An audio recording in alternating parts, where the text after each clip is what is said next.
Welcome back to the videos on my RX-7. It feels kind of strange, but it feels good to say that. Now, only the original subscribers really remember this car. It's what started the channel, but in the past 12 months, I have parked it up in storage and I've been enjoying building my Civic, but in all honesty, I've fallen out of love with this car. After the last RX-7 video, so it came off the dyno, made really good power, and unfortunately, I was chasing this intermittent misfire, which we couldn't replicate on the dyno. It's something that was just so frustrating, especially when it wasn't very repeatable and it was at wide open throttle under lean conditions. So something which I didn't want to know about, parked it away, I didn't want to look at the car. And after doing that whole build series on the RX-7, I had some serious thoughts about selling the car. I spoke to a few mates about it, I spoke to my wife, and I gave myself an ultimatum.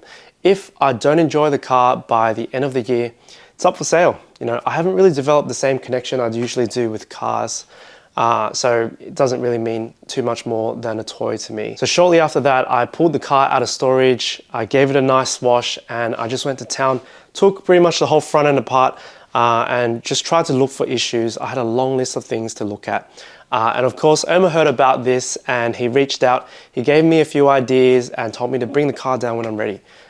So pretty much I exhausted my list, and I did consider that perhaps the ECU was faulty. So I rang Haltech technical support. Of course, Fernando, I've gotten to know him in the past few videos. We had a look at the tune, it was good, but we remembered that Omar had mentioned something about the arming voltages. And the good thing about the SMSP software, it has an oscilloscope, and we were able to see some interference with the crank angle sensor reading off the trigger wheel. So after changing the arming voltages by less than 0.5 of a volt, the car was fixed. 1 year off the road due to less than 0.5 of a volt. Anyways, boy, was I hyped. I booked the next track that I could get myself out to, serviced the car. Omar and I did some road tuning, and I was ready to get back into the seat and let this 13B sing. So yeah, RX-7's back, and I've got some juicy content lined up, so make sure you hit the subscribe button. Quick damage report. Of course, I managed to lose both the headlight covers. So first session lost the passenger one, and second session I lost this driver side one, and Fernando ran it over in his S2000. Anyways, yeah, the rest of this video, we're gonna have a look at the footage from last week's track night shakedown, but overall a very successful shakedown, especially for the new engine package. Ran beautifully. And we just encountered a few issues that we should go through. So let's hop on the laptop, have a look at some of the in-car footage, and yeah, it's gonna be a good one.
So got that spin out of the way and did about 3 hot laps, finished the session and came in to do my tire pressures. And I'm running the Potenza RE-7 RS tires, and I like to run them about 32, 33 PSI hot. And I really wasn't able to get much heat in the tires. I think it was 30 PSI.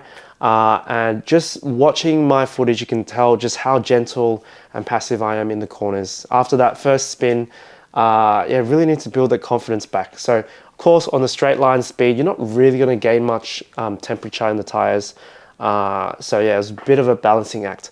Otherwise, came back in, pulled off the logs off the Haltech, great engine temps, great pressures, and a surprising and good thing is that the rehousing on the turbo and the dump pipe was no longer glowing. So I think 3 years ago when I was out on the track, every session I come back and the rehousing was just glowing pink.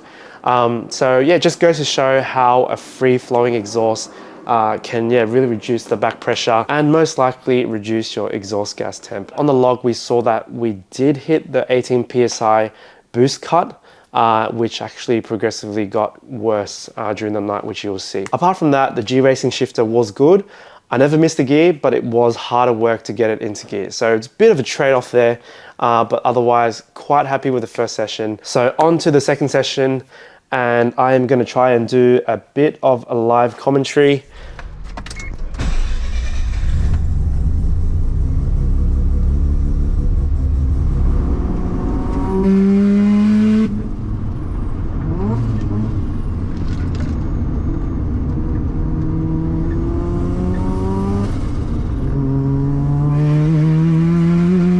Alright, so we're coming up to my fastest lap set in the second session.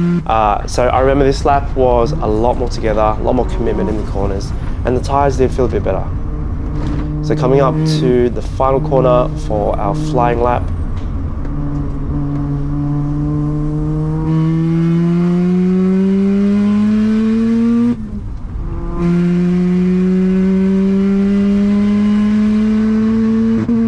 Top of fourth, that's our boost cut.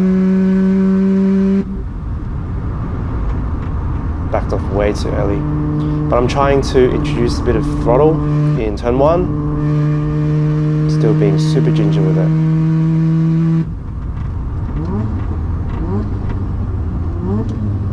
Down to second. Probably don't need second, but if I had a bit more usable power in second, probably a good option.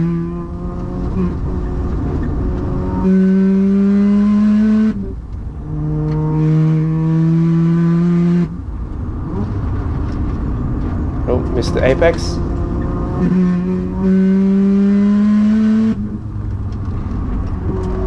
On the way up Corporate Hill. A bit tail happy there, but otherwise this is a decent sector.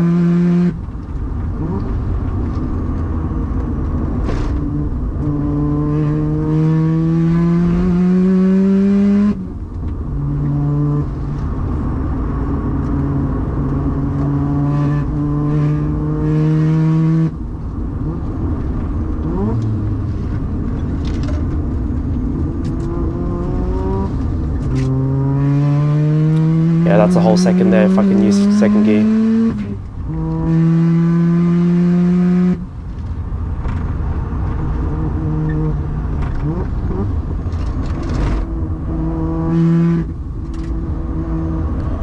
Final corner. I can definitely extend out, use most of the track, but not enough to do that. And boost cut in fourth, boost cut in fifth. Something wasn't right, so that was the lap. Definitely on for a low 48, but anyway, back to the pits to see what the issue was. All right, second session out, and yeah, we did a 140, 149, very happy with that, and all of a sudden I started getting this really weird boost cut. So car looks fine. We're running low on fuel, but wasn't really enough, I believe, to have a drop in fuel pressure. So we actually pulled the log off the Haltech, and thank God for the Haltech, because otherwise we'd be chasing our tails the whole night. So what we found, we just found that at this point we hit 23 pounds of boost, I backed off straight away, and then it went straight back up to 23 as soon as I got onto it in 5th gear. So well, initially I was like, that's strange, never happened before. But then I had a look at the vacuum lines. It looks like the vacuum line has popped off the wastegate. We'll quickly fix that, and we're back on the road. Is the jack under the car? Yeah.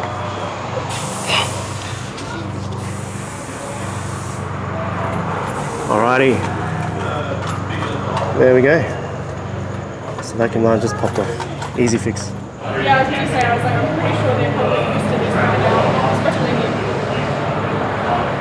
here. So with the boost line back on the wastegate, heading out to the 3rd session, and I just got put into a train of cars. And yeah, car felt great actually, but you know, just too much traffic.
And then this tool in a Mustang tried to come and blast me. Apparently I scared him, but then I asked him, what are you doing in advance? Because I was absolutely nowhere near his car. I couldn't even call that an incident, but if anything, I could apologize to the guy in the Supra, but you know, I don't think he ever took exception. So this guy was special, and no amount of pacifying would help this guy. So I just walked away. You know, some people just are very strange. Anyways, let me know what you think of that incident on track. These things do happen on track. People do get emotional, but you'd think they'd be past that being an advanced group. Anyways, let's move on to the next session.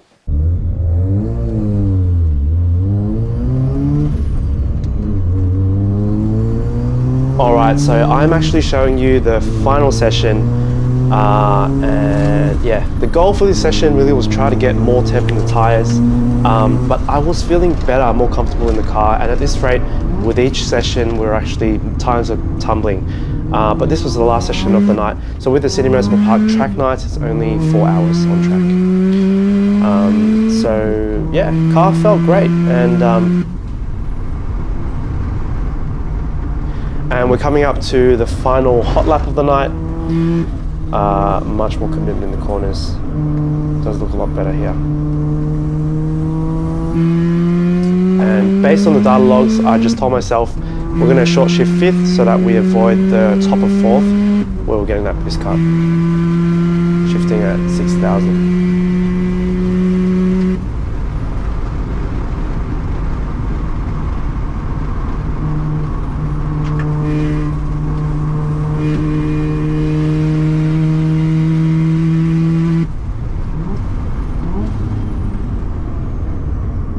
Wanted to grab second, was going too fast, but not too bad in third actually. The car's a lot more settled in third there.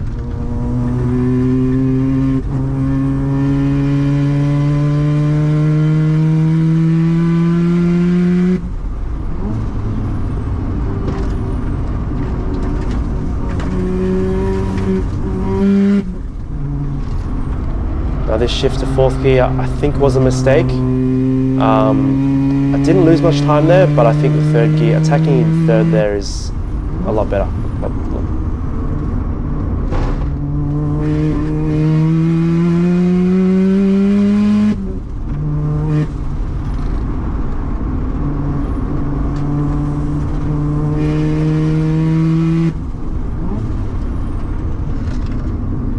Third gear here as well.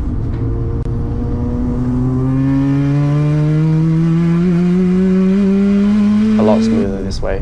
If second was a lot more usable, I think second gear there was good as well.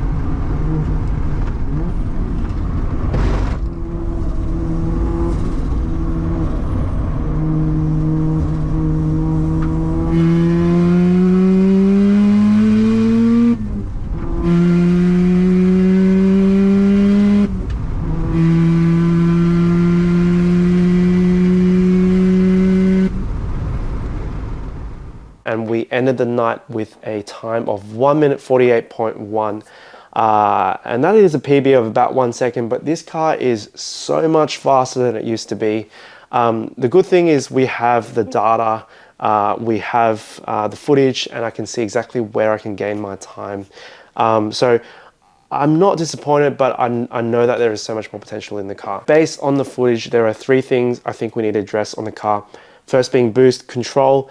The second being the brakes, and also our tires, the third thing. The Haltech is set up to control boost through the 3-port Mac valve, but it's actually not controlling anything at the moment. We're actually running gate pressure, and the reason is because on the dyno we saw that the boost just kept creeping, and this was literally the minimum boost we could run. Unfortunately, the engine is just outflowing this little 45mm wastegate. So it's something we need to address before the next track day. So it's likely that we're going to pull the manifold off, and I'm thinking of just stepping it up to a conventional 60mm wastegate. And if we still can't control boost in the future, we can perhaps look into something like an electronic gate. So I'm thinking of pulling the manifold off, sending it off to put a flange on there, and then going back to the dyno with E85. 2 years ago, I did say I didn't want E85 on this car, and now my Civic is also running E85. It doesn't make sense for me to keep this RX-7 on 98 fuel. So the boost cut at the moment is set to 18 pound, and that's kind of the safe working limit of the 98 fuel. And with E85, it's going to burn cleaner. It's going to be a lot safer for this engine. So E85, bigger wastegate, and we should have better fine control of our boost. Ideally, I would love to have a minimum gate pressure of 10 PSI and have a rotary dial in the car to run it all the way to maybe about 25 pound. Still want to keep this gearbox alive, so I think 20 to 25 PSI should be absolutely plenty. And I would be very happy with that. So the next thing is brakes. Now this is the base model RX-7, I think RB. And it has the stock, I think it's a Sumitomo caliper, well, same size as the Sumitomo, with a 300mm disc. So it's pretty small, because on my Civic I used to run 300mm, and this is about 400 and potentially up to 500 horsepower. So the brakes definitely need attention. The car still does stop, so I've got the Hawk DTC 60s in there with the modal fluid, and just some cheap RDA blank rotors.